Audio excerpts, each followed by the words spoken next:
समय पहले की बात है, एक छोटे से गांव में। नहीं, यह कहानी किसी गांव की नहीं है। यह कहानी एक ऐसे जंगल की है जो कागजों में तो था, पर असलियत में जैसे कभी था ही नहीं।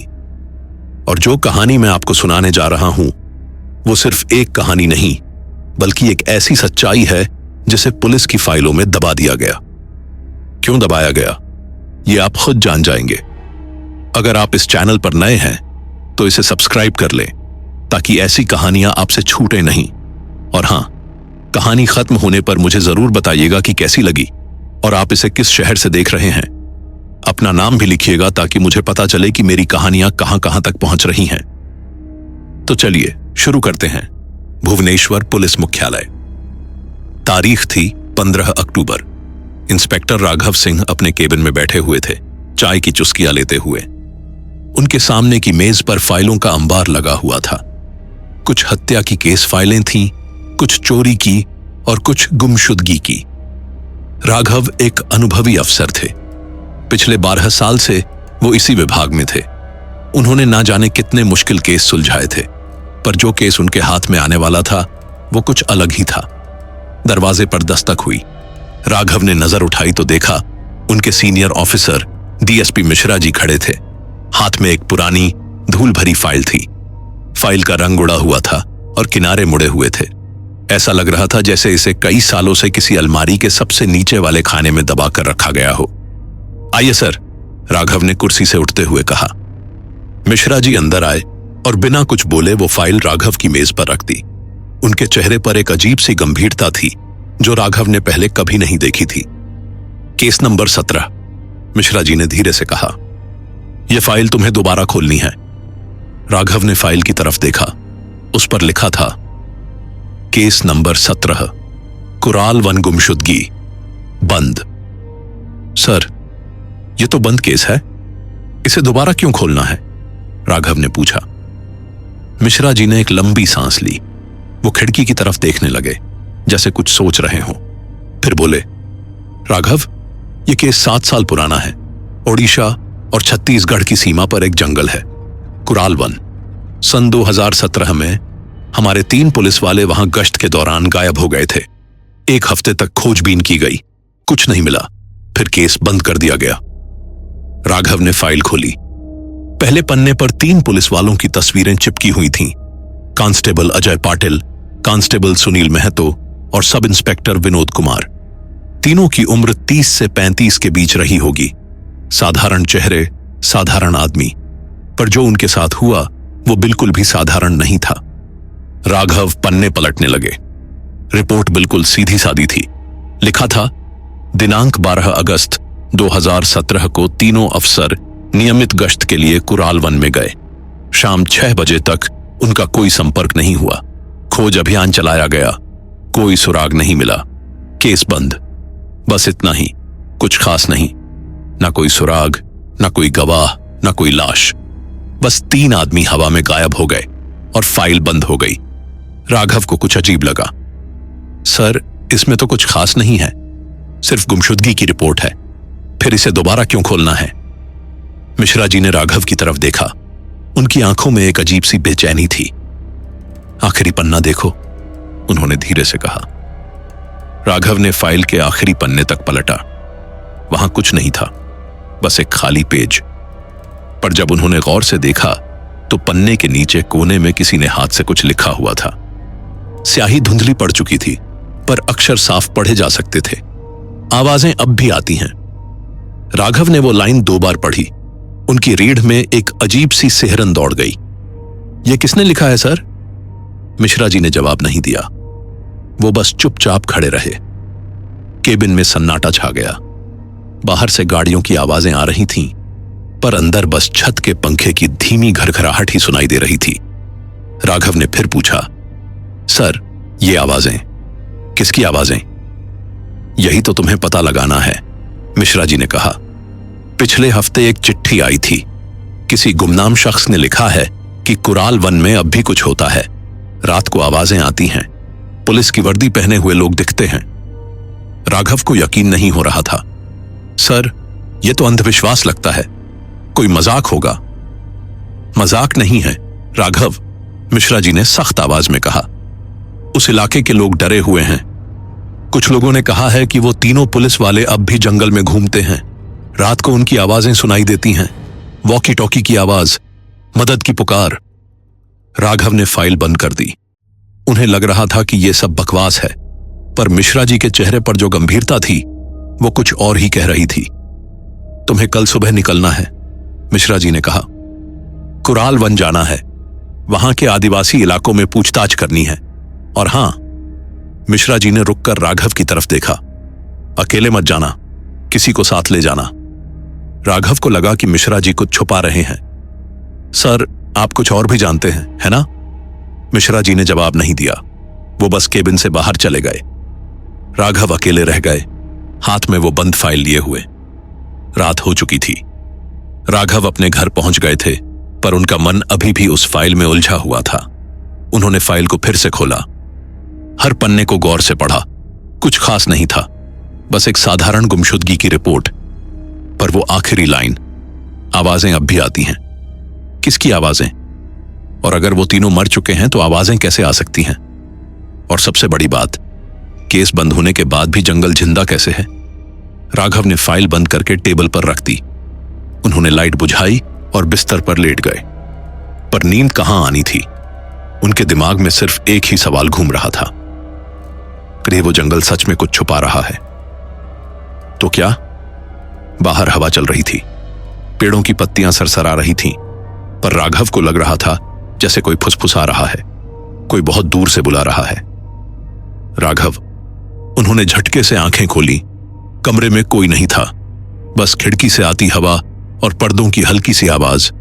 शायद उनका वहम था, शायद थकान थी, पर उन्हें पता था कल से कुछ बदलने वाला है। और कुराल वन, वो जंगल जो रिपोर्ट में नहीं था, वो राघव का इंतजार कर रहा था। अगली सुबह राघव जल्दी उठ गए। रात ठीक से सो नहीं पाए थे, बार बार वही ख्याल आ रहा था, आवाजें अब भी आती हैं। उन्होंने तैयार होकर अपना बैग पैक किया, टॉर्च, चाकू, पानी की बोतलें और सबसे जरूरी चीज, अपनी सर्विस रिवॉल्वर। स्टेशन पहुंचकर उन्होंने अपने साथी कांस्टेबल रमेश को बुलाया। रमेश एक युवा हंसमुख लड़का था। अभी 3 साल ही हुए थे उसे पुलिस में आए। राघव ने सोचा कि अनुभवी से ज्यादा किसी तेज तर्रार साथी की जरूरत है। सर, कहां जाना है? रमेश ने पूछा। कुराल वन, राघव ने सीधे जवाब दिया। रमेश की मुस्कान गायब हो गई। सर, वो जंगल जहां 7 साल पहले 3 पुलिस वाले गायब हुए थे? राघव को अचरज हुआ। तुम्हें कैसे पता? सर, वो केस हमारे ट्रेनिंग के दौरान एक उदाहरण के तौर पर बताया गया था। कहा गया था कि कभी कभी कुछ केस ऐसे होते हैं जिन्हें सुलझाया नहीं जा सकता। रमेश की आवाज में घबराहट साफ थी। डरने की जरूरत नहीं है, राघव ने कहा, हालांकि उन्हें खुद भी पूरा यकीन नहीं था। चलो निकलते हैं। दोनों जीप में बैठे और भुवनेश्वर से निकल पड़े। रास्ता लंबा था, पहले राजमार्ग, फिर छोटी सड़कें और आखिर में कच्चे रास्ते। जैसे जैसे वो आगे बढ़ते गए, आबादी कम होती गई। शहर की चहल पहल खत्म हो गई। गांव आने लगे, फिर वो भी दूर हो गए। दोपहर के करीब 2 बजे थे जब वो ओडिशा छत्तीसगढ़ बॉर्डर के पास पहुंचे। यहां से कुराल वन शुरू हो रहा था। राघव ने जीप रोकी और बाहर निकले। सामने घना जंगल फैला हुआ था।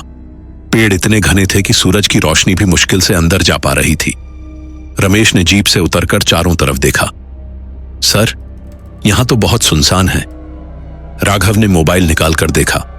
कोई सिग्नल नहीं था, एकदम शून्य। यहां से नेटवर्क नहीं आएगा, उन्होंने कहा।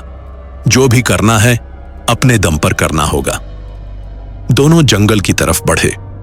पहले कुछ कदम तक तो रास्ता साफ था, पर धीरे धीरे पेड़ इतने घने होते गए कि रास्ता ही गायब हो गया। चारों तरफ बस हरियाली थी, ऊंचे ऊंचे पेड़, घनी झाड़ियां और जमीन पर पत्तों की मोटी परत। राघव को एक बात अजीब लगी।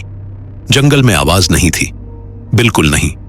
न चिड़ियों की चहचहाहट, न कीड़ों की आवाज, न हवा की सरसराहट। बस खामोशी, भारी दबी हुई खामोशी। सर, यहां बहुत शांत है, रमेश ने फुसफुसाकर कहा। हां, राघव ने जवाब दिया। बहुत ज्यादा शांत। दोनों आगे बढ़ते रहे। हर कदम पर सूखे पत्ते चरमरा रहे थे।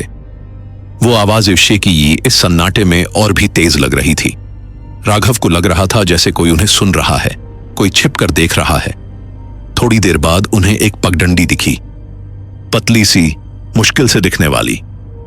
राघव ने उसी रास्ते पर चलना शुरू किया। रास्ता टेढ़ा मेढ़ा था, पर कम से कम कोई दिशा तो थी। करीब आधे घंटे चलने के बाद वो एक खुली जगह पर पहुंचे। वहां कुछ पुराने पेड़ों के तने गिरे हुए थे और बीच में एक छोटा सा तालाब था। पानी बिल्कुल स्थिर था, एक लहर भी नहीं।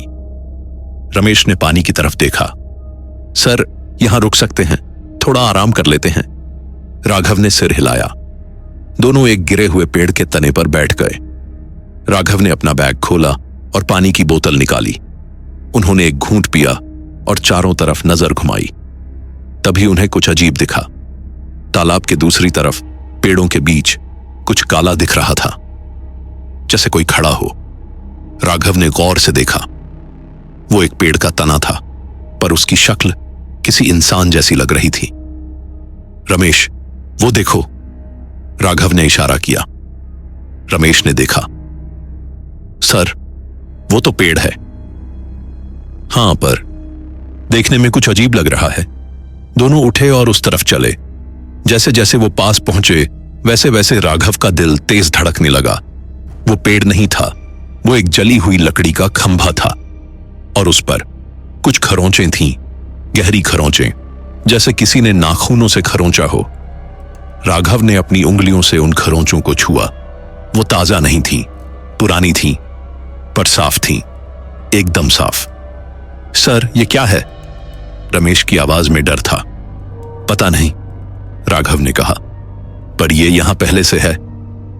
तभी अचानक एक आवाज आई, दूर से, बहुत हल्की सी। मदद, कोई है? दोनों एकदम रुक गए। रमेश ने राघव की तरफ देखा। सर, वो आवाज। राघव ने कान लगाए। आवाज फिर आई, इस बार थोड़ी साफ। कंट्रोल, जवाब दो। यह वॉकी टॉकी की आवाज थी, बिल्कुल वैसी जैसी पुलिस इस्तेमाल करती है। पर यहां कौन होगा, इस घने जंगल में? राघव ने अपनी रिवॉल्वर निकाली। चलो देखते हैं। दोनों उस आवाज की दिशा में बढ़े। आवाज आती रही, पर हर बार दिशा बदल जाती, कभी सामने से, कभी पीछे से, कभी दाएं से, जैसे कोई इधर उधर घूम रहा हो। राघव को समझ नहीं आ रहा था। रमेश, तुम्हें भी सुनाई दे रही है ना? हां सर, रमेश की आवाज कांप रही थी। साफ सुनाई दे रही है।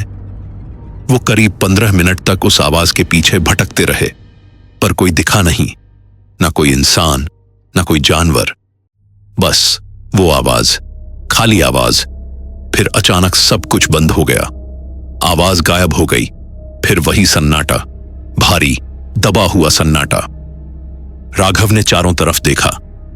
वो एक ऐसी जगह पहुंच गए थे जहां पेड़ इतने घने थे कि दिन में भी अंधेरा था। सूरज की रोशनी बिल्कुल नहीं आ रही थी, बस एक धुंधली सी हरी रोशनी जो पत्तों से छनकर आ रही थी। रमेश ने धीरे से कहा, सर, मुझे लग रहा है हमें वापस चलना चाहिए। राघव को भी यही लग रहा था, पर अब वो वापस कैसे जाएं? रास्ता तो वो भूल ही गए थे। पहले रास्ता ढूंढते हैं, राघव ने कहा। दोनों पीछे मुड़े, पर जो रास्ता उन्होंने आते वक्त देखा था वो गायब था। बस पेड़, झाड़ियां और अंधेरा। रमेश घबरा गया। सर, रास्ता कहां गया? राघव ने शांत रहने की कोशिश की।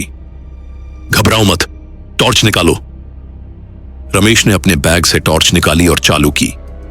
रोशनी चारों तरफ फैली, पर कुछ दिखा नहीं, बस पेड़ों की परछाइयां, लंबी काली परछाइयां। राघव को एहसास हुआ कि जंगल उन्हें निगल रहा है, धीरे धीरे, चुपचाप। तभी फिर वो आवाज आई, इस बार पास से, बहुत पास से। राघव का दिल धक से रह गया। ये आवाज उनका नाम ले रही थी। रमेश ने भी सुना। सर, किसी ने आपका नाम लिया। राघव ने रिवॉल्वर उठाई और चारों तरफ देखा। कौन है वहां? बाहर आओ।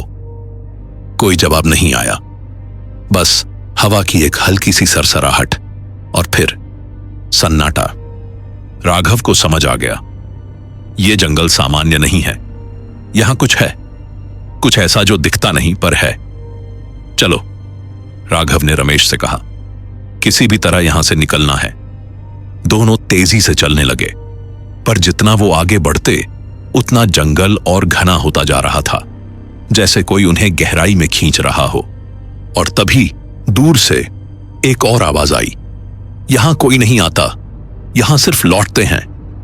राघव रुक गए। ये आवाज किसी बूढ़े आदमी की थी, कमजोर पर साफ। कौन हो तुम? राघव ने पुकारा। जवाब आया, मैं यहां रहता हूं, हमेशा से। राघव और रमेश एक दूसरे की तरफ देखने लगे और इस सवाल के साथ जंगल में रात उतरने लगी। अगर जंगल जिंदा है तो वो बोल क्यों नहीं रहा? या बोल तो रहा है, पर हम सुनना नहीं चाहते। राघव और रमेश उस आवाज की तरफ बढ़े। अंधेरा बढ़ता जा रहा था, पर अब उनके पास कोई और रास्ता नहीं था। टॉर्च की रोशनी में वो आगे बढ़ते रहे। करीब 10 मिनट बाद उन्हें एक पगडंडी दिखी।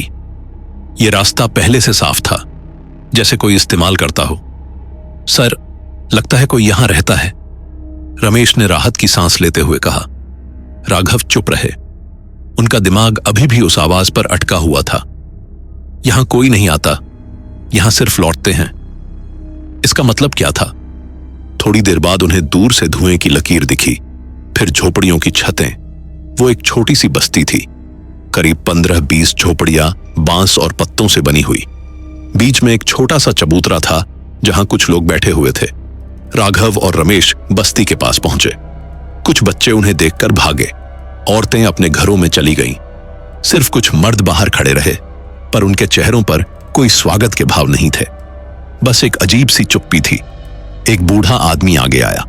उसकी पीठ झुकी हुई थी और चेहरे पर झुर्रियों की गहरी लकीरें थीं।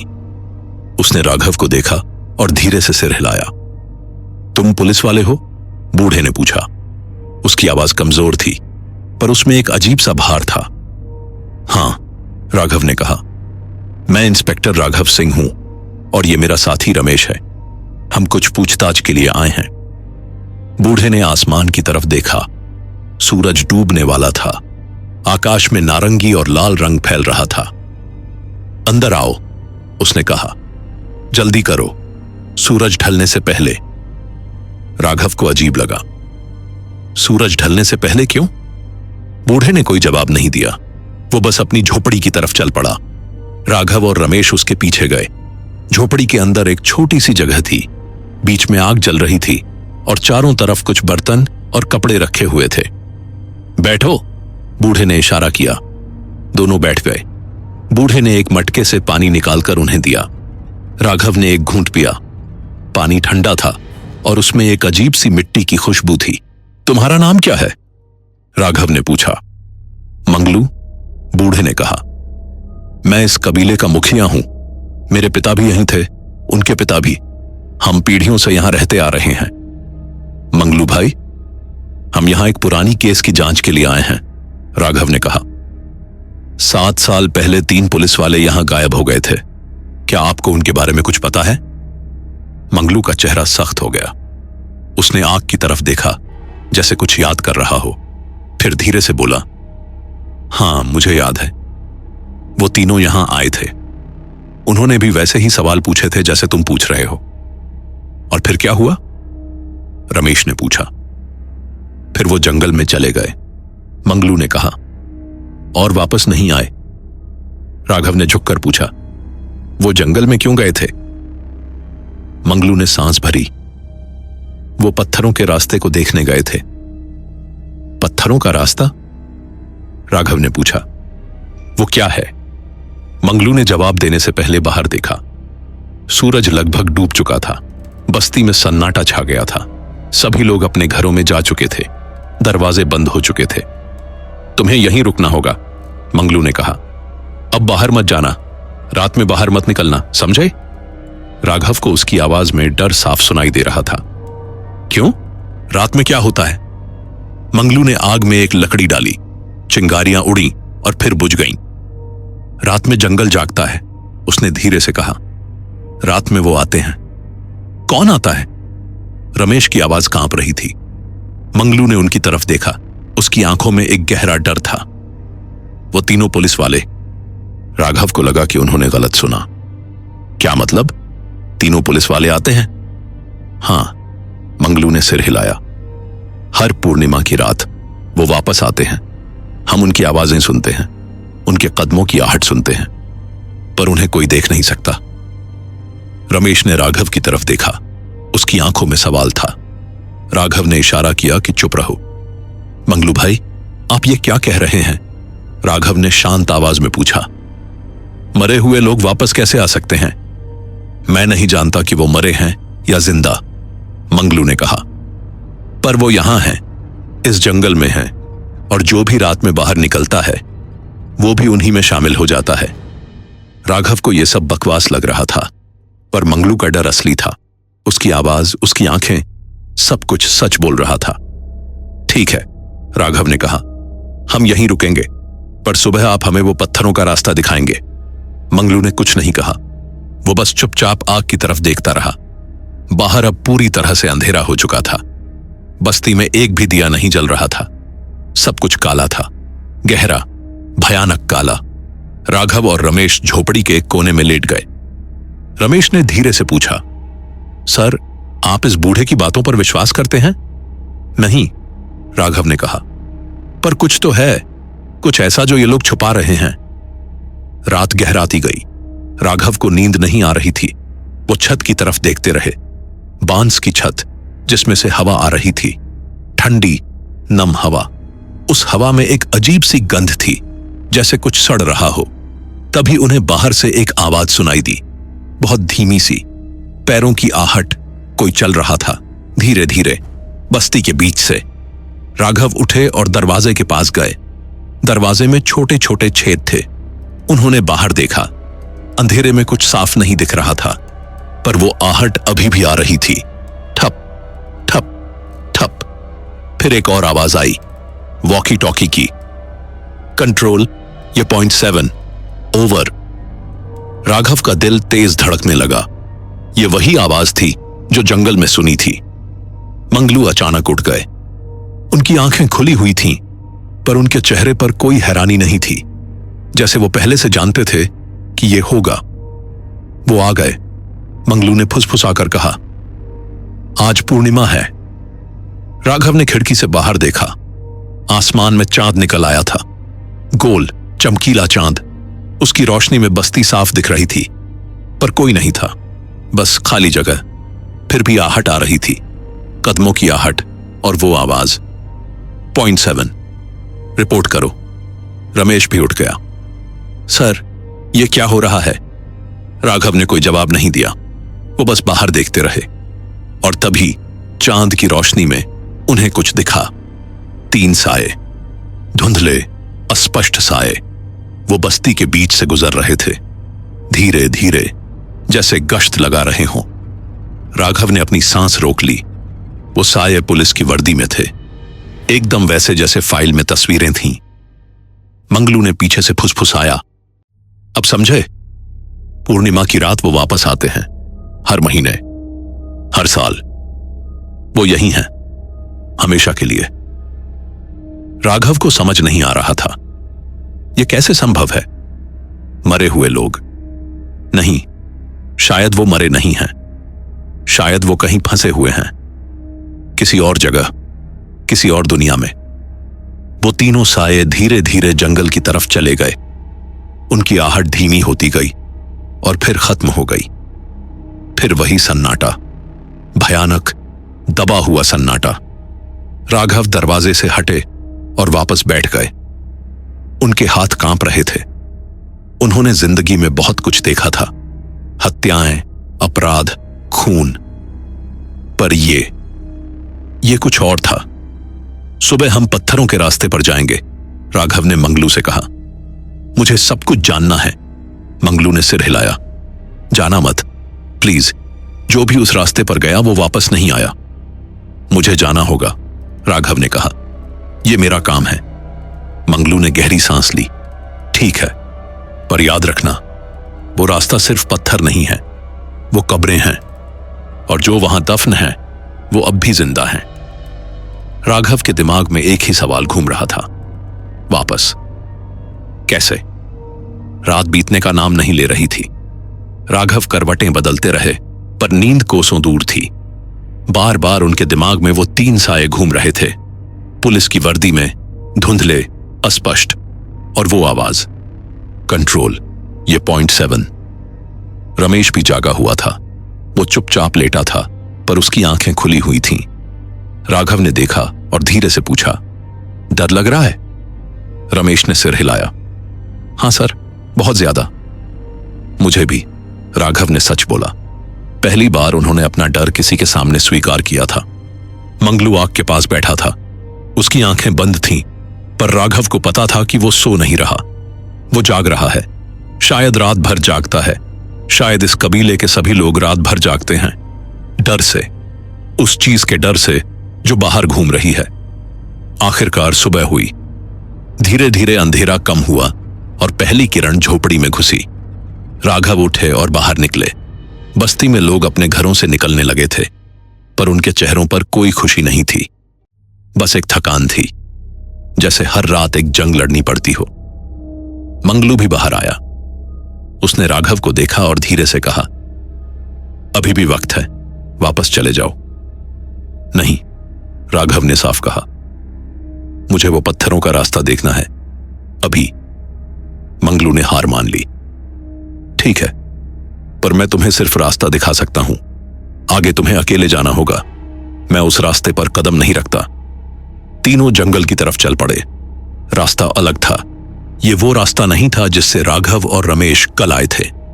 ये और भी गहरा था, और भी डरावना। पेड़ इतने घने थे कि सूरज की रोशनी बस धुंधली सी आ रही थी। करीब 20 मिनट चलने के बाद मंगलू रुक गया। उसने सामने की तरफ इशारा किया। वो रहा। राघव ने देखा, सामने एक रास्ता था, पर यह कोई सामान्य रास्ता नहीं था। दोनों तरफ पत्थर खड़े थे, बड़े बड़े काले पत्थर, करीब 5-6 फीट ऊंचे, और वो एक लाइन में खड़े थे, जैसे किसी ने जानबूझकर लगाए हों। राघव पास गए, पत्थरों को छुआ। वो ठंडे थे, बर्फ जैसे ठंडे, और उन पर अजीब खरोंचें थीं, गहरी लहरदार खरोंचें, जैसे किसी ने नाखूनों से खींचा हो। ये पत्थर कब से यहां हैं? राघव ने पूछा। सदियों से, मंगलू ने कहा। मेरे बाप दादा भी इन्हें यहीं देखते थे, और उनके बाप दादा भी। कोई नहीं जानता कि इन्हें किसने लगाया। और इनके नीचे क्या है? रमेश ने पूछा। मंगलू ने गहरी सांस ली। कब्रें, पुराने जमाने की कब्रें।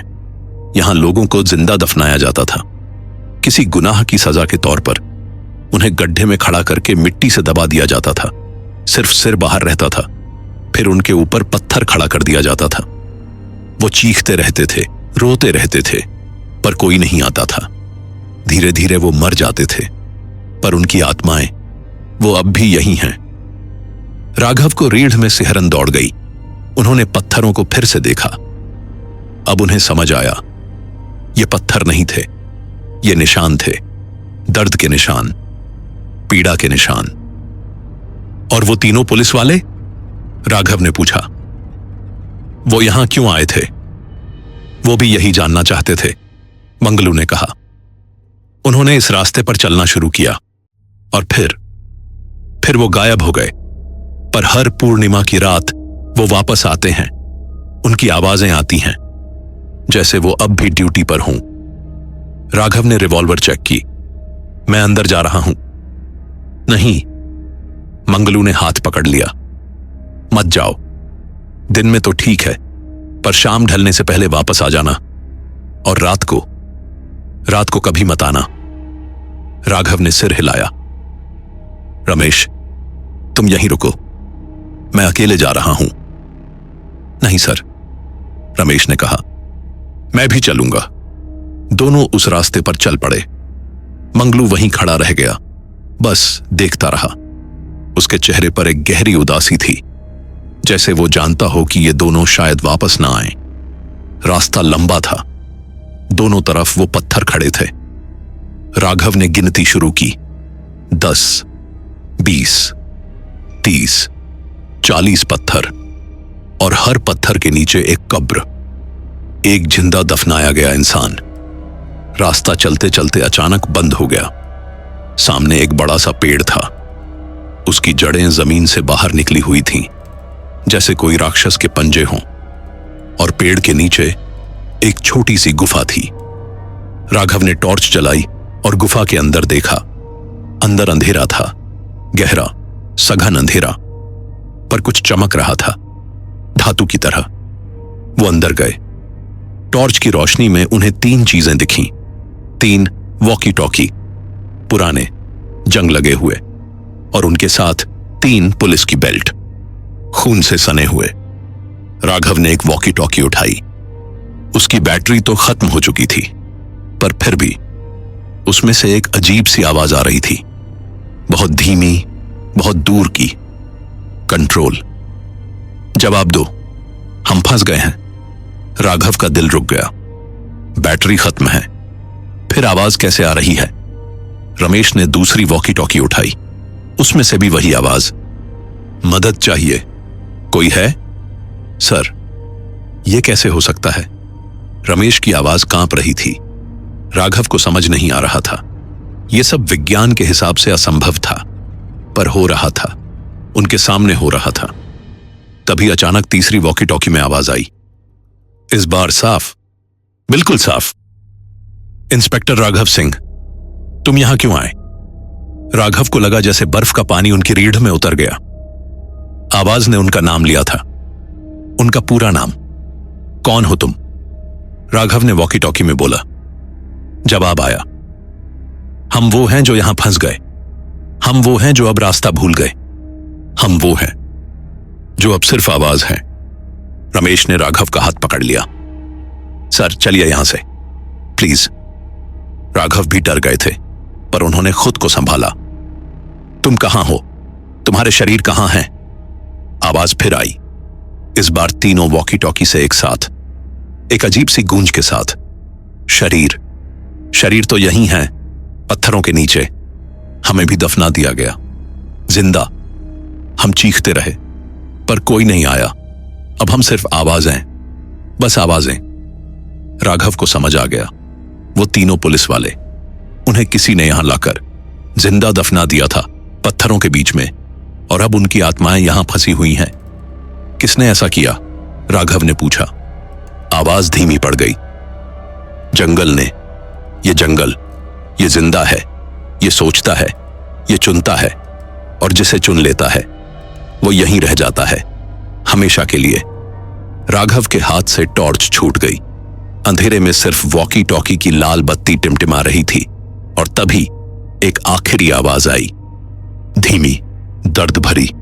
भाग जाओ राघव सिंह, अभी भी वक्त है, नहीं तो तुम भी हम जैसे बन जाओगे। सिर्फ आवाज, बस आवाज। राघव और रमेश भागे, बाहर निकले, रोशनी में आए, पर उनके दिमाग में वो आवाज गूंज रही थी। आवाजें आ रही थीं, लेकिन कोई दिख क्यों नहीं रहा? क्योंकि वो अब शरीर नहीं थे, वो सिर्फ आवाजें थीं। राघव और रमेश तेजी से उस रास्ते से वापस आए। दोनों की सांसें फूल रही थीं, पसीना चेहरे पर चमक रहा था। मंगलू अभी भी वहीं खड़ा था जहां उन्होंने उसे छोड़ा था। जब उसने राघव का चेहरा देखा तो समझ गया कि कुछ हुआ है। क्या देखा? मंगलू ने पूछा। राघव ने कुछ देर कुछ नहीं कहा, वो बस सांस लेते रहे, फिर धीरे से बोले, वॉकी टॉकी, तीनों की, और आवाजें। मंगलू ने सिर हिलाया। मैंने कहा था ना, वो अब भी यहीं है, फंसे हुए। रमेश बैठ गया, उसके हाथ अभी भी कांप रहे थे। सर, ये सब कैसे संभव है? राघव के पास कोई जवाब नहीं था। विज्ञान के हिसाब से यह असंभव था, पर उन्होंने अपनी आंखों से देखा था, अपने कानों से सुना था। बैटरी खत्म हुई वॉकी टॉकी में से आवाज, और वो आवाज उनका नाम जानती थी। मंगलू भाई, राघव ने पूछा, ये पत्थर, इनके बारे में और क्या जानते हो? मंगलू ने एक पेड़ के तने पर बैठते हुए कहा, बहुत पुरानी कहानी है, मेरे दादा सुनाते थे। यहां कभी एक राजा हुआ करता था, क्रूर राजा। उसे लोगों को सजा देने में मजा आता था। जो भी उसके खिलाफ बोलता उसे यहां लाया जाता, इसी जंगल में। फिर उसे एक गड्ढे में खड़ा करके मिट्टी से दफना दिया जाता, धीरे धीरे। पहले पैर, फिर कमर, फिर छाती, आखिर में सिर्फ सिर बाहर रहता। वो चीखते, रोते, माफी मांगते, पर राजा सिर्फ हंसता रहता। फिर जब वो लगभग मर जाते तो उनके सिर के ऊपर एक बड़ा पत्थर खड़ा कर दिया जाता, निशान के तौर पर कि यहां कोई दफन है। राघव को उबकाई आने लगी। कितने लोग? गिनती किसी को नहीं पता, मंगलू ने कहा। पर वो रास्ता, उस रास्ते पर 100 से ज्यादा पत्थर हैं। 100? रमेश की आवाज में दहशत थी। हां, और हर एक के नीचे एक लाश है, एक आत्मा है जो अब भी यहां फंसी हुई है। राघव को एक बात समझ नहीं आ रही थी, पर वो तीनों पुलिस वाले, उन्हें किसने दफनाया? वो राजा तो सदियों पहले मर चुका होगा। मंगलू ने आसमान की तरफ देखा। बादल घिर आए थे। राजा तो मर गया, पर उसकी आत्मा नहीं मरी। लोग कहते हैं कि वो अब भी यहां है, इसी जंगल में, और वो अब भी लोगों को चुनता है। जो भी यहां आता है और पूर्णिमा की रात यहां रुक जाता है, वो उसे दफना देता है, उसी तरह, जिंदा। राघव को यकीन नहीं हो रहा था। यह सब अंधविश्वास है। सच है, मंगलू ने आंखों में आंखें डालकर कहा। और अगर तुम्हें यकीन नहीं है तो आज रात रुक जाओ, पूर्णिमा है, देख लोगे सब कुछ। राघव कुछ देर चुप रहे, फिर बोले, ठीक है, मैं रुकूंगा। सर, रमेश ने विरोध किया। नहीं, यह ठीक नहीं है। मुझे सच जानना है, राघव ने कहा। और अगर वो तीनों पुलिस वाले सच में यहां फंसे हुए हैं तो मैं उन्हें निकालने का रास्ता ढूंढूंगा। मंगलू ने गहरी सांस ली। तुम्हारी मर्जी, पर याद रखना, रात में बाहर मत निकलना, और अगर कोई आवाज बुलाए तो जवाब मत देना, समझे? राघव ने सिर हिलाया। दिन धीरे धीरे ढलने लगा। राघव और रमेश मंगलू की झोपड़ी में वापस आ गए। बस्ती में फिर से वही सन्नाटा छा गया। सभी लोग अपने घरों में बंद हो गए। दरवाजों पर लकड़ी की सलाखें लगा दी, खिड़कियां बंद कर दी। राघव ने खिड़की से बाहर देखा। सूरज लगभग डूब चुका था। आकाश में लाल और नारंगी रंग फैल रहा था, पर वो सुंदरता नहीं लग रहा था, डरावना लग रहा था, जैसे खून आसमान पर फैल गया हो। रात हुई, चांद निकल आया, बड़ा गोल चांद, पूर्णिमा का चांद। उसकी रोशनी इतनी तेज थी कि बस्ती साफ दिख रही थी, पर कोई बाहर नहीं था। सब अंदर थे, डरे हुए, इंतजार कर रहे थे। राघव झोपड़ी के दरवाजे के पास बैठ गए। उन्होंने अपनी रिवॉल्वर चेक की। 6 गोलियां, पूरी भरी हुई।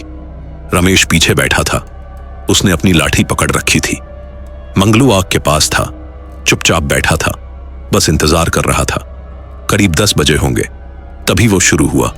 पहले एक आहट, धीमी सी, दूर से, ठप ठप ठप। फिर आवाज, वॉकी टॉकी की। कंट्रोल, ये पॉइंट 7, ओवर।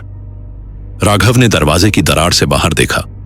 चांद की रोशनी में 3 साए दिखे, धुंधले, पर इस बार वो पास थे, बहुत पास। वो साए बस्ती के बीच से गुजर रहे थे। धीरे धीरे, एक लाइन में, पुलिस की वर्दी में। उनके हाथों में लाठियां थीं और उनके कंधों पर वॉकी टॉकी। राघव का दिल तेज धड़कने लगा। ये वो तीनों थे, अजय पाटिल, सुनील महतो और विनोद कुमार। वही चेहरे जो फाइल में थे, पर अब वो कुछ अलग थे। उनकी आंखें खाली थीं, बिल्कुल खाली, और उनके चेहरे सफेद थे, मौत जैसे सफेद। एक साया रुक गया, सीधे राघव की झोपड़ी के सामने। उसने अपना सिर घुमाया, धीरे धीरे, जैसे सुन रहा हो, जैसे ढूंढ रहा हो। राघव ने सांस रोक ली। उनके हाथ रिवॉल्वर पर थे, पर वो जानते थे कि गोली काम नहीं आएगी। ये शरीर नहीं थे, ये कुछ और थे। साया फिर आगे बढ़ गया। तीनों साये धीरे धीरे जंगल की तरफ चले गए। उनकी आहट धीमी होती गई। और फिर इंस्पेक्टर राघव सिंह, राघव की रीढ़ में बर्फ उतर गई। आवाज उनका नाम ले रही थी। फिर से, इंस्पेक्टर राघव सिंह, बाहर आओ। मंगलू ने तेजी से कहा। जवाब मत देना, कुछ भी मत बोलना। पर आवाज बंद नहीं हुई, बार बार आती रही। राघव, बाहर आओ, हमें तुमसे बात करनी है। राघव को लग रहा था जैसे कोई उनके दिमाग में घुस रहा है। वो आवाज सिर्फ कानों से नहीं, दिमाग से सुनाई दे रही थी। तुम हमें ढूंढने आए हो ना, तो आओ, हम यहीं हैं। राघव उठे। रमेश ने उनका हाथ पकड़ा। सर नहीं, मत जाओ। पर राघव को लग रहा था कि वो जाएंगे। उन्हें जाना है, उन्हें सच देखना है। पत्थरों के बीच में क्या है? वो दरवाजे की तरफ बढ़े। मंगलू ने आगे आकर रास्ता रोका। मत जाओ, अगर गए तो वापस नहीं आओगे। राघव रुक गए। उन्होंने गहरी सांस ली, फिर धीरे धीरे पीछे हटे। दरवाजे से दूर आवाज फिर आई, इस बार गुस्से में। राघव, तुमने इनकार किया, अब तुम्हारी बारी आएगी, जल्द। और फिर सन्नाटा, भयानक सन्नाटा। राघव वापस बैठ गए। उनके हाथ कांप रहे थे। उन्होंने आज तक ऐसा डर नहीं महसूस किया था। ऐसा लगा जैसे मौत ने उनका दरवाजा खटखटाया हो और वो किसी तरह बच गए हों। रमेश ने पूछा, सर, अब क्या करेंगे? राघव ने जवाब नहीं दिया। वो बस उन पत्थरों के बारे में सोच रहे थे, उन कब्रों के बारे में और उन आत्माओं के बारे में जो वहां फंसी हुई थीं। ये पत्थर यहां क्यों हैं और रास्ता किसके लिए? जवाब अभी भी अंधेरे में छुपा था। सुबह हुई, पर राघव को लग रहा था जैसे रात कभी खत्म ही नहीं हुई। उनकी आंखों में नींद नहीं थी, बस वो साये, वो आवाजें और वो पत्थर, सब कुछ दिमाग में घूम रहा था। रमेश भी जागा हुआ था। उसका चेहरा पीला पड़ गया था। मंगलू उठा और बाहर गया। राघव भी उसके पीछे गए। बस्ती में लोग धीरे धीरे बाहर आ रहे थे, पर उनके चेहरों पर कोई राहत नहीं थी, बस एक थकान थी। जैसे हर रात एक जंग लड़नी पड़ती हो और हर सुबह बस इतना पता चलता हो कि वो आज भी बच गए। राघव एक तरफ खड़े होकर सोच रहे थे, उन्हें कुछ करना होगा। सिर्फ देखते रहने से कुछ नहीं होगा, उन्हें सच जानना होगा, पूरा सच। तभी उन्हें एक युवक दिखा, करीब 25-30 साल का। वो दूर से राघव को देख रहा था। जब राघव की नजर उस पर पड़ी तो वो इशारा करने लगा, धीरे धीरे, जैसे कह रहा हो, मेरे साथ आओ। राघव ने चारों तरफ देखा। मंगलू दूसरी तरफ था। बाकी लोग अपने अपने कामों में लगे थे। राघव धीरे से उस युवक की तरफ चल पड़े। युवक बस्ती के किनारे की तरफ चला गया, जहां घने पेड़ थे। राघव ने पीछे मुड़कर देखा। रमेश झोपड़ी के पास था। राघव ने उसे इशारा किया कि वो आ रहा है और युवक के पीछे चल पड़े। पेड़ों के बीच में एक छोटी सी जगह थी। युवक वहां रुक गया। उसने चारों तरफ देखा, फिर धीरे से बोला, आप पुलिस वाले हो ना? हां, राघव ने कहा। तुम कौन हो? मेरा नाम जगन है, युवक ने कहा। मैं इसी कबीले का हूं, पर मैं यहां से भागना चाहता हूं, इस जंगल से दूर। क्यों? राघव ने पूछा। जगन ने गहरी सांस ली। उसकी आंखों में डर था, पर साथ ही एक चाह भी थी, सच बोलने की चाह। क्योंकि यहां रहना मौत को दावत देना है। हर पूर्णिमा की रात वो आते हैं और धीरे धीरे हम सब भी उन्हीं जैसे बनते जा रहे हैं। राघव ने आगे बढ़कर पूछा, तुम मुझे सच बताओगे? पूरा सच? जगन ने सिर हिलाया। हां, पर प्लीज किसी को मत बताना कि मैंने बताया है, वरना मुझे भी उन पत्थरों के बीच में दफना दिया जाएगा। राघव की सांस रुक गई। क्या मतलब? कौन दफनाएगा तुम्हें? जगन ने चारों तरफ देखा, फिर बहुत धीरे से, बहुत डर के साथ बोला, मंगलू और बाकी बुजुर्ग लोग, वो सब जानते हैं। राघव को झटका लगा। मंगलू? पर वो दिखाता है कि डरा हुआ है, जगन ने कहा। पर सच ये है कि वो सब इस जंगल के रक्षक हैं। वो इस राज को बचाते हैं। हर पूर्णिमा को अगर कोई बाहरी व्यक्ति यहां आ जाता है तो वो वो उसे जंगल को भेंट चढ़ा देते हैं। राघव का दिमाग घूम गया। मतलब वो तीनों पुलिस वाले, उन्हें मंगलू और दूसरे लोगों ने ही दफनाया था, जगन ने कहा। उस रात, पूर्णिमा की रात, उन्हें बेहोश करके पत्थरों के बीच ले गए, फिर एक एक करके जिंदा दफना दिया। राघव को उबकाई आने लगी। वो मंगलू पर भरोसा कर रहे थे, और वही, पर क्यों? राघव ने पूछा। क्यों करते हैं ऐसा? जगन ने एक पत्थर उठाया और जमीन पर कुछ लकीरें खींची। बहुत पुराना विश्वास है। वो राजा जिसने ये सजा शुरू की थी, उसने मरने से पहले एक श्राप दिया था। उसने कहा था कि जब तक इस जंगल में हर पूर्णिमा को एक बलि नहीं चढ़ाई जाती, तब तक इस इलाके में बारिश नहीं होगी, फसल नहीं उगेगी, लोग भूखे मरेंगे। राघव को यकीन नहीं हो रहा था। और तुम लोग इस अंधविश्वास को मानते हो? मानते नहीं, जगन ने कहा। मानने पर मजबूर हैं। सालों पहले एक बार हमारे पुरखों ने बलि बंद कर दी थी। उस साल 3 महीने तक एक बूंद बारिश नहीं हुई। फसल सूख गई, लोग बीमार पड़ने लगे। फिर एक पूर्णिमा की रात बुजुर्गों ने फैसला किया। उन्होंने एक बाहरी यात्री को पकड़ा और दफना दिया। अगली सुबह बारिश हुई। तब से यह परंपरा चलती आ रही है। राघव को लग रहा था कि वो एक बुरे सपने में फंसे हैं। और अब तक कितने लोग? मैं नहीं जानता, जगन ने कहा। पर वो पत्थर, हर पत्थर एक इंसान है, और हर पूर्णिमा को अगर कोई बाहरी यहां फंस जाता है तो एक और पत्थर खड़ा हो जाता है। राघव की मुट्ठियां भिंच गईं। और मैं? मुझे भी। हां, जगन ने डरते हुए कहा। आज रात फिर पूर्णिमा है, और अगर आप यहां रुके तो आप भी उन्हीं में शामिल हो जाएंगे। वो लोग आपको बेहोश करेंगे, शायद खाने में कुछ मिला देंगे, और फिर रात को आपको वहां ले जाएंगे। राघव को समझ आ गया। इसीलिए मंगलू ने उन्हें रोकने की कोशिश की थी। नाटक था सब। वो उन्हें डराना चाहता था ताकि वो रात को बाहर ना निकलें, ताकि आसानी से पकड़ा जा सके। और वो आवाजें? राघव ने पूछा। वो साए? जगन ने कहा। वो सच हैं जिन्हें जिंदा दफनाया जाता है। उनकी आत्माएं यहां फंस जाती हैं। वो रोज रात को निकलती हैं, चीखती हैं, रोती हैं, पर कोई सुनने वाला नहीं है। और जो सुन लेता है वो भी उन्हीं जैसा बन जाता है। राघव ने पूछा। तुमने खुद देखा है? जगन ने सिर हिलाया। हां, 2 साल पहले मैंने एक आदमी को दफनाया जाते देखा था। मैं छुप कर देख रहा था।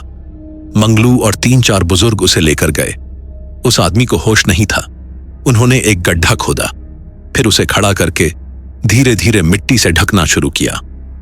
जब उसे होश आया तो वो चीखने लगा, पर उन्होंने उसकी चीखों को अनसुना कर दिया। उन्होंने तब तक मिट्टी भरी जब तक सिर्फ उसका सिर बाहर नहीं रह गया। फिर उन्होंने एक बड़ा पत्थर लाकर उसके सिर के ऊपर खड़ा कर दिया।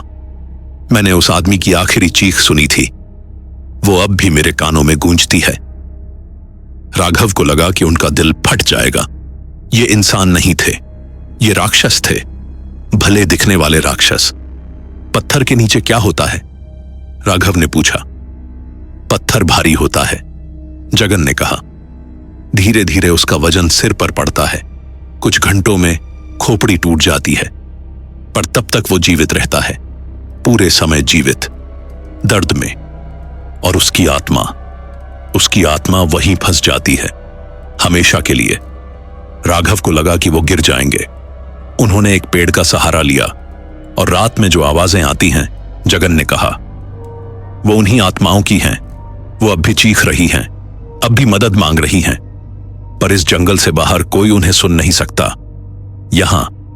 यहां सिर्फ हम सुन सकते हैं, और जो सुनता है वो भी उन्हीं जैसा बनने लगता है। राघव ने गहरी सांस ली। रात में पत्थर सांस लेते हैं? जगन ने सिर हिलाया। हां, अगर आप ध्यान से सुने तो पत्थरों के पास से एक अजीब सी आवाज आती है, जैसे कोई सांस ले रहा हो, कमजोर सांस, दर्द भरी सांस। वो उन आत्माओं की सांसें हैं। वो अब भी जीवित होने का नाटक कर रही हैं। राघव को अब सब कुछ समझ आ गया। यह जंगल एक कब्रिस्तान नहीं था, ये एक यातना गृह था, जहां आत्माएं फंसी हुई थीं, हमेशा के लिए। तुम भाग क्यों नहीं जाते? राघव ने पूछा। भागूंगा, जगन ने कहा, पर मुझे साथी चाहिए, मुझे किसी की मदद चाहिए। अगर आप यहां से निकल जाएं तो मुझे भी साथ ले जाएं, प्लीज। राघव ने सिर हिलाया। ठीक है, पर पहले मुझे उन तीनों पुलिस वालों को मुक्त करना होगा। नहीं, जगन ने कहा, वो मुक्त नहीं हो सकते। जो एक बार यहां दफन हो गया वो हमेशा के लिए यहीं रहता है। राघव ने पूछा, कोई रास्ता नहीं? जगन ने कुछ देर सोचा, फिर बोला, एक रास्ता है, पर बहुत खतरनाक है। क्या? पत्थर को हटाना होगा और नीचे की मिट्टी खोदनी होगी। अगर शरीर मिल गया तो उसे जलाना होगा, तभी आत्मा मुक्त होगी। राघव ने पूछा, और मायाशा, और अगर नहीं किया तो आत्मा हमेशा के लिए यहीं भटकती रहेगी और हर पूर्णिमा को वो नए शिकार की तलाश में निकलेगी। राघव को फैसला करना था, या तो वो यहां से भाग जाएं या फिर उन तीनों आत्माओं को मुक्त करें। और अगर सच है जो जगन कह रहा है तो आज रात राघव का आखिरी मौका है बचने का, या फिर उन्हीं पत्थरों में शामिल हो जाने का। राघव जगन के साथ बस्ती में वापस आए। उनके दिमाग में एक योजना बन रही थी, खतरनाक योजना, पर अब कोई और रास्ता नहीं था। मंगलू झोपड़ी के बाहर खड़ा था। जब उसने राघव को आते देखा तो उसके चेहरे पर एक अजीब सी मुस्कान आई, बहुत हल्की सी, पर राघव ने देख ली। कहां गए थे? मंगलू ने पूछा। बस घूम रहे थे, राघव ने झूठ बोला। रमेश कहां है? अंदर है, मंगलू ने कहा। खाना बन रहा है, तुम भी आओ। राघव अंदर गए। रमेश वहां बैठा था। मंगलू की पत्नी खाना बना रही थी, चावल और कुछ सब्जी, सादा खाना। राघव ने रमेश के पास बैठते हुए धीरे से कहा, आज रात हमें यहां से निकलना है। क्यों? रमेश ने फुसफुसाते हुए पूछा। बाद में बताता हूं, राघव ने कहा। बस तैयार रहना और जो खाना दें उसे मत खाना। रमेश समझ गया कि कुछ गड़बड़ है। उसने सिर हिलाया। खाना आया। मंगलू की पत्नी ने सबको परोसा। राघव ने थोड़ा सा खाना लिया, पर खाया नहीं, सिर्फ चावल को इधर उधर करते रहे। रमेश भी वैसा ही कर रहा था। मंगलू ने देखा। क्या हुआ, पसंद नहीं आया? नहीं, बहुत अच्छा है, राघव ने कहा। बस भूख कम है। मंगलू ने कुछ नहीं कहा, पर उसकी आंखें राघव को देख रही थीं, गौर से देख रही थीं। दोपहर बीती। राघव बाहर निकले और चुपचाप जगन को ढूंढा। वो बस्ती के पीछे मिला। राघव ने पूछा, आज रात कितने बजे वो लोग काम शुरू करते हैं? आधी रात के बाद, जगन ने कहा। जब पूरी बस्ती सो जाती है, फिर वो चुपचाप आपको बेहोश करके ले जाएंगे। अगर आप पहले से ही बेहोश हुए तो और भी आसान हो जाएगा। खाने में क्या मिलाते हैं? राघव ने पूछा। कोई जड़ी बूटी, जगन ने कहा। जंगल की, उससे नींद आ जाती है, गहरी नींद, और जब तक आपको होश आता है तब तक बहुत देर हो चुकी होती है। राघव ने सोचा, अगर मैं बीच रात में उन पत्थरों के पास चला जाऊं तो पागलपन होगा, जगन ने कहा। वो लोग पहरा देते हैं और फिर वो आत्माएं भी वहां होती हैं। रात में वो और ज्यादा ताकतवर हो जाती हैं। फिर भी, राघव ने कहा, मुझे कोशिश करनी होगी। जगन ने राघव का हाथ पकड़ा। अगर आप मर गए तो मैं भी यहीं फंस जाऊंगा।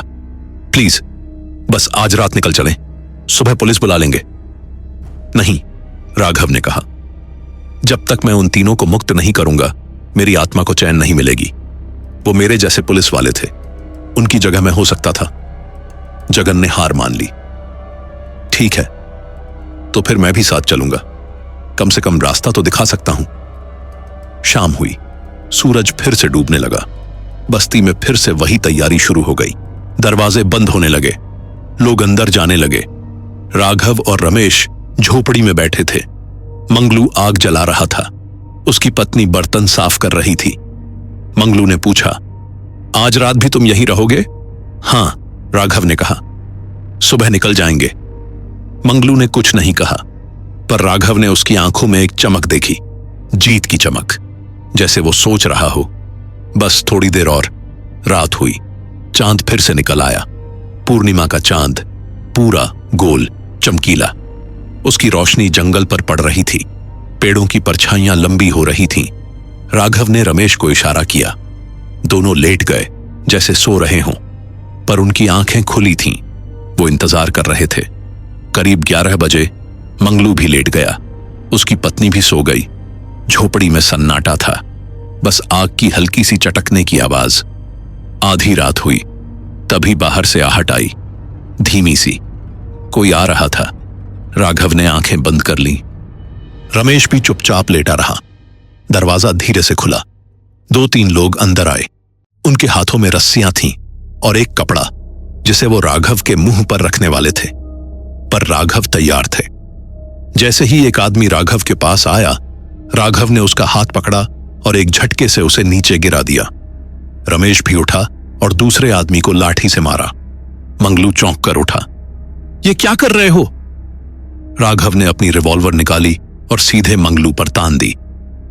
बैठ जाओ चुपचाप। मंगलू बैठ गया, पर उसके चेहरे पर डर नहीं था, बस एक ठंडी मुस्कान थी। तुम समझते क्या हो? तुम यहां से नहीं निकल सकते। देखेंगे, राघव ने कहा। रमेश, इन्हें बांध दो। रमेश ने उन तीनों लोगों को रस्सी से बांध दिया। राघव बाहर निकले। बस्ती में अब भी सन्नाटा था, पर राघव को पता था कि ज्यादा देर नहीं है, जल्द ही सबको पता चल जाएगा। जगन बाहर इंतजार कर रहा था। चलिए, जल्दी करिए। तीनों जंगल की तरफ दौड़े। अंधेरे में, चांद की रोशनी में वो पत्थरों के रास्ते की तरफ बढ़े। रास्ता पहले से ज्यादा डरावना लग रहा था। पत्थर, वो काले ठंडे पत्थर चांद की रोशनी में और भी भयानक दिख रहे थे। और तभी आवाजें शुरू हुईं। पहले 1, फिर 2, फिर 10, फिर 20। सभी पत्थरों से आवाजें आने लगीं, एक साथ, ओवरलैप होती हुई। मदद करो, निकालो हमें, दर्द हो रहा है, हम मर रहे हैं, प्लीज कोई तो सुनो। राघव रुक गए। उनके कान फटने लगे। इतनी सारी आवाजें, इतनी सारी चीखें, इतना सारा दर्द। रमेश ने कान पकड़ लिए। सर, ये बंद नहीं हो रही।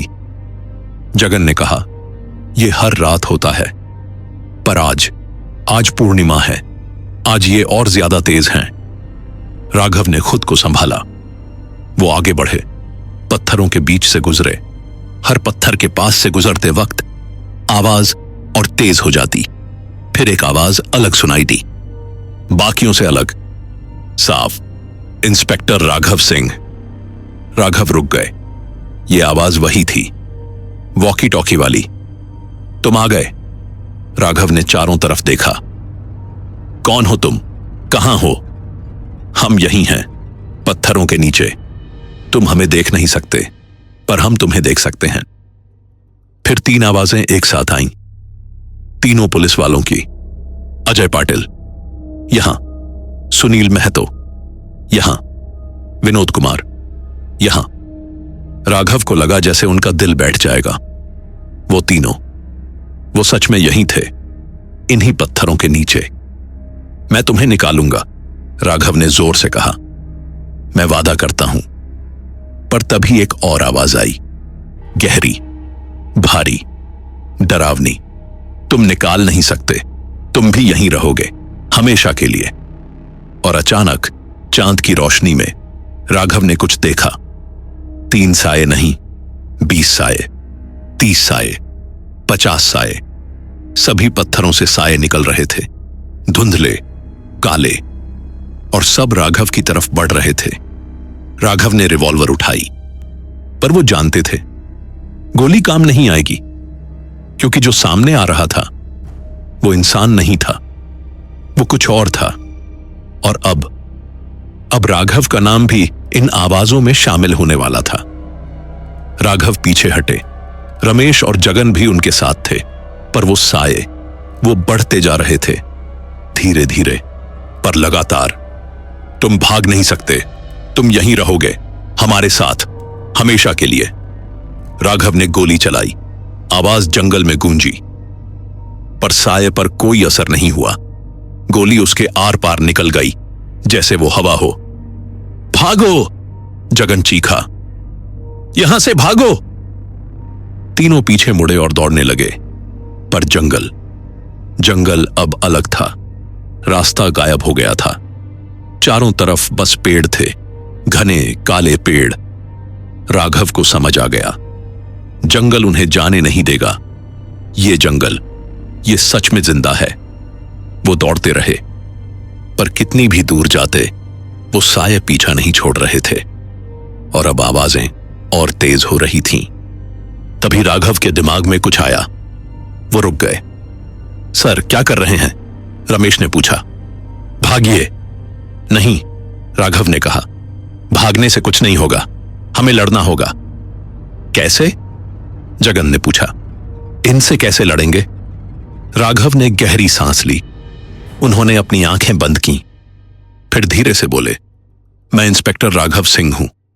मैं यहां अपने साथियों को लेने आया हूं, और जब तक मैं उन्हें मुक्त नहीं करूंगा, मैं यहां से नहीं जाऊंगा। साये रुक गए, जैसे राघव की बात सुन रहे हों। फिर वही गहरी आवाज आई, तुम उन्हें मुक्त नहीं कर सकते। उन्हें मुक्त करने के लिए तुम्हें उनकी जगह लेनी होगी। राघव की आंखें खुल गईं। क्या मतलब? हर पत्थर के नीचे एक आत्मा है। अगर तुम एक को मुक्त करोगे तो तुम्हें उसकी जगह लेनी होगी। यह जंगल का नियम है।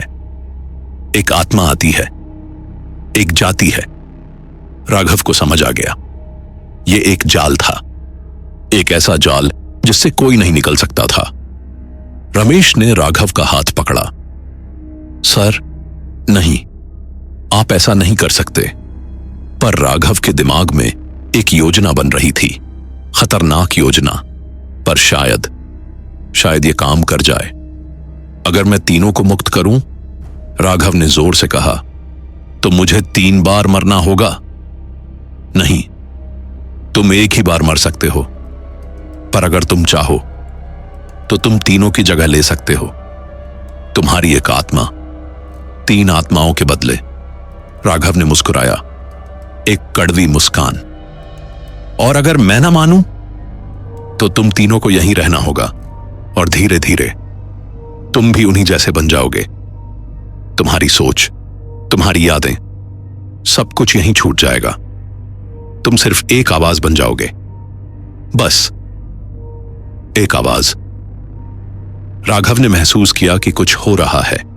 उनके दिमाग में कुछ बदल रहा है।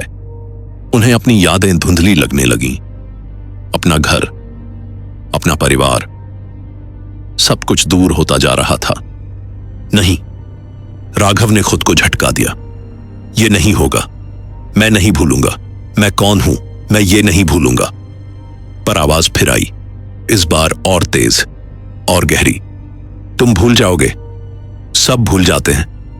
पहले नाम, फिर चेहरे, फिर अपनी पहचान। आखिर में सिर्फ दर्द बचता है, और वो दर्द, वो हमेशा के लिए रहता है।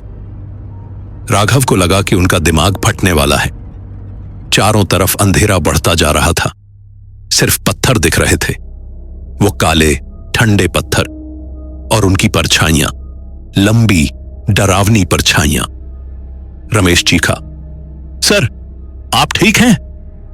पर राघव को रमेश की आवाज बहुत दूर से आती हुई लग रही थी, जैसे वो किसी और दुनिया में हो। तभी एक आवाज आई, बहुत धीमी सी पर साफ, राघव, हमें छोड़ दो, तुम बच जाओ, हमारे लिए अब कुछ नहीं हो सकता। यह विनोद कुमार की आवाज थी। एक पुलिस वाले की आवाज, फिर दूसरी आवाज, हां राघव, भाग जाओ, अभी भी वक्त है। अजय पाटिल। फिर तीसरी, तुम्हारे पास अभी भी जिंदगी है, हम तो खत्म हो चुके, पर तुम नहीं। सुनील महतो। राघव की आंखों में आंसू आ गए।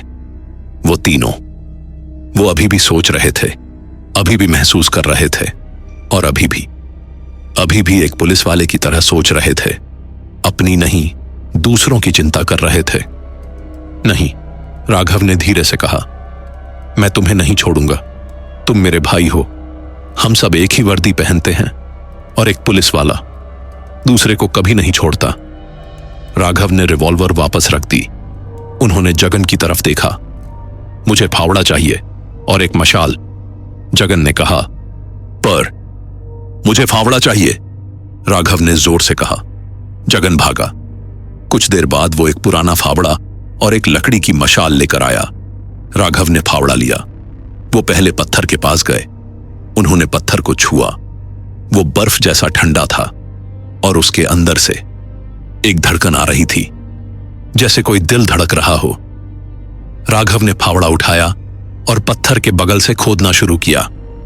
मिट्टी, गीली काली मिट्टी बाहर आने लगी। साये अब और पास आ गए, पर वो कुछ कर नहीं रहे थे, बस देख रहे थे। राघव खोदते रहे, गहरा और गहरा। फिर अचानक फावड़ा कुछ सख्त चीज से टकराया। राघव रुक गए। उन्होंने हाथ से मिट्टी हटाई और वहां एक खोपड़ी थी, पुरानी, सड़ी हुई, पर अभी भी पहचानी जा सकती थी। यह विनोद कुमार की खोपड़ी थी। राघव ने आंखें बंद की। उन्होंने गहरी सांस ली। फिर उन्होंने पूरे शरीर को बाहर निकाला। हड्डियां, बस हड्डियां बची थीं, पर अभी भी पुलिस की वर्दी के कुछ टुकड़े चिपके हुए थे। राघव ने उन हड्डियों को ऊपर रखा, फिर मशाल जलाई और उन हड्डियों पर रख दी। आग भड़की, लपटें उठीं और तभी एक चीख सुनाई दी। पर यह दर्द की चीख नहीं थी, ये राहत की चीख थी। शुक्रिया राघव, शुक्रिया। विनोद कुमार की आवाज धीमी होती गई और फिर खत्म हो गई। पत्थर अचानक टूट गया, बिखर गया, जैसे वो कभी था ही नहीं। राघव ने दूसरे पत्थर की तरफ देखा, फिर तीसरे की तरफ। उन्हें तीनों को मुक्त करना था, पर क्या वो कर पाएंगे? क्या जंगल उन्हें जाने देगा? या फिर क्या राघव अगला पत्थर बनने वाले हैं? राघव ने दूसरे पत्थर की तरफ देखा। उनके हाथ कांप रहे थे, पर उन्होंने फावड़ा कसकर पकड़ा। रमेश और जगन पीछे खड़े थे, डरे हुए, पर साथ थे। राघव दूसरे पत्थर के पास गए। ये अजय पाटिल का था। उन्होंने फिर से खोदना शुरू किया। मिट्टी, गीली, सड़ी हुई, बाहर आने लगी, पर इस बार कुछ अलग था। मिट्टी के साथ एक अजीब सी गंध आ रही थी, मौत की गंध, सड़न की गंध। राघव ने मुंह पर कपड़ा बांधा और खोदते रहे। फिर उन्हें दूसरी खोपड़ी मिली, अजय की। राघव ने उसे भी बाहर निकाला, पूरे शरीर को, और फिर से आग लगाई। फिर वही चीख, राहत की चीख। मुक्त हुआ, आखिरकार मुक्त हुआ। अजय की आवाज भी धीमी होती गई और पत्थर फिर से टूट गया। अब सिर्फ एक बचा था, सुनील महतो। राघव तीसरे पत्थर की तरफ बढ़े, पर इस बार कुछ गड़बड़ थी। साए, वो सब गायब हो गए थे, एकदम से, जैसे हवा में घुल गए हों। सर, कुछ गलत है, रमेश ने फुसफुसाते हुए कहा। राघव को भी यही लग रहा था, पर अब वापस जाने का कोई रास्ता नहीं था। उन्होंने तीसरा पत्थर भी खोदना शुरू किया, पर इस बार मिट्टी बहुत सख्त थी, जैसे किसी ने जानबूझकर कसकर दबाई हो। राघव पूरी ताकत से खोदते रहे। पसीना चेहरे पर बह रहा था, हाथों में छाले पड़ गए थे, पर वो रुके नहीं। आखिर में तीसरी खोपड़ी मिली, सुनील की। राघव ने उसे भी बाहर निकाला, पर जैसे ही उन्होंने शरीर को छुआ, एक तेज हवा चली, ठंडी, काटने वाली हवा। मशाल बुझ गई, अंधेरा छा गया, गहरा, सघन अंधेरा। रमेश ने टॉर्च जलाई, पर रोशनी बहुत कमजोर लग रही थी, जैसे अंधेरा उसे निगल रहा हो। तभी वो आवाज फिर से आई, गहरी आवाज, पर इस बार वो गुस्से में थी। तुमने नियम तोड़ा है, तुमने तीनों को मुक्त कर दिया, अब तुम्हें कीमत चुकानी होगी। राघव ने चारों तरफ देखा। कौन हो तुम? सामने आओ। और तभी अंधेरे में से कोई आया, एक साया, पर यह बाकियों से अलग था। यह बड़ा था, बहुत बड़ा, और उसकी आंखें लाल, जलती हुई आंखें। मैं वो हूं जो यहां राज करता है। मैं वो राजा हूं जिसने यह सजा शुरू की थी, और मैं अभी भी यहां हूं, हमेशा के लिए। राघव को समझ आ गया, ये वो राजा था, क्रूर राजा, जो मरने के बाद भी यहां फंसा हुआ था और अब वो इस जंगल को कंट्रोल कर रहा था। तुम यहां क्यों हो? राघव ने पूछा। तुम भी मर चुके हो, तुम्हें भी जाना चाहिए। राजा हंसा, एक भयानक हंसी। मैं नहीं जा सकता। मैंने जो पाप किए हैं वो मुझे यहां बांधे रखते हैं, और जब तक मैं यहां हूं तब तक ये जंगल भी यहीं रहेगा, और ये पत्थर भी, और ये आत्माएं भी। राघव ने कहा, पर अब तीनों मुक्त हो गए, अब तुम्हारा कोई बस नहीं चलेगा। नहीं, राजा गरजा, वो मुक्त नहीं हुए। तुम सिर्फ उनके शरीरों को जलाया, पर उनकी आत्माएं वो अभी भी यहीं हैं, क्योंकि तुमने कीमत नहीं चुकाई। तुम्हें एक आत्मा देनी होगी, तभी वो जा सकते हैं। राघव समझ गए, ये एक सौदा था, एक बराबरी का सौदा। 3 आत्माओं के बदले 1 आत्मा। रमेश ने राघव का हाथ पकड़ा। सर नहीं, हम कोई और रास्ता ढूंढेंगे। पर राघव जानते थे कि कोई और रास्ता नहीं है। उन्होंने गहरी सांस ली, फिर बोले, ठीक है, मैं तैयार हूं, मुझे ले लो, पर उन तीनों को जाने दो। राजा की आंखें चमकी। तुम सच में तैयार हो? हां, राघव ने कहा। एक पुलिस वाला अपने साथियों के लिए कुछ भी कर सकता है। राजा करीब आया। उसकी सांस ठंडी मौत जैसी राघव के चेहरे पर पड़ी। तो फिर आओ, अपनी जगह ले लो। राजा ने अपना हाथ बढ़ाया। राघव ने भी अपना हाथ आगे किया, पर तभी जगन आगे आया। नहीं, रुकिए। राघव ने मुड़कर देखा। क्या? जगन ने कहा, आपको यह नहीं करना होगा। मैं जाऊंगा। नहीं, राघव ने कहा, यह मेरी जिम्मेदारी है। नहीं, जगन ने कहा, मैं यहां पैदा हुआ, मैं यहीं बड़ा हुआ। मैंने देखा है कि यहां क्या होता है। मैंने चुपचाप देखा, पर कुछ नहीं किया। मैं भी बराबर का गुनहगार हूं, मुझे ही जाना चाहिए। राघव ने जगन की तरफ देखा। उसकी आंखों में एक अजीब सी शांति थी, जैसे उसने फैसला कर लिया हो। जगन, राघव ने कहा। प्लीज, जगन ने कहा, मुझे इस पाप से मुक्ति दिलाइए, मुझे यहां से निकलने दीजिए, भले ही मौत के रास्ते से ही क्यों ना हो। राजा हंसा। कोई भी चलेगा, बस एक आत्मा चाहिए। जगन ने राघव की तरफ देखा। सर, आप बाहर जाइए, लोगों को बताइए कि यहां क्या होता है। इस जंगल को खत्म करवाइए, इन पत्थरों को तोड़वाइए, सबको मुक्त करवाइए, प्लीज। राघव की आंखों में आंसू आ गए। जगन, जाइए, जगन चीखा। और फिर जगन ने राजा का हाथ पकड़ लिया। एक तेज रोशनी फैली, इतनी तेज कि राघव को आंखें बंद करनी पड़ी। जब उन्होंने आंखें खोली, जगन गायब था, राजा भी गायब था।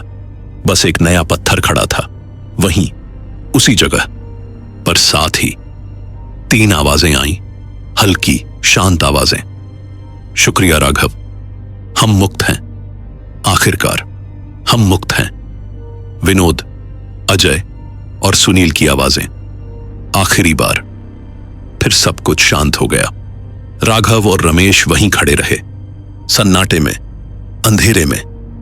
फिर धीरे धीरे सुबह होने लगी।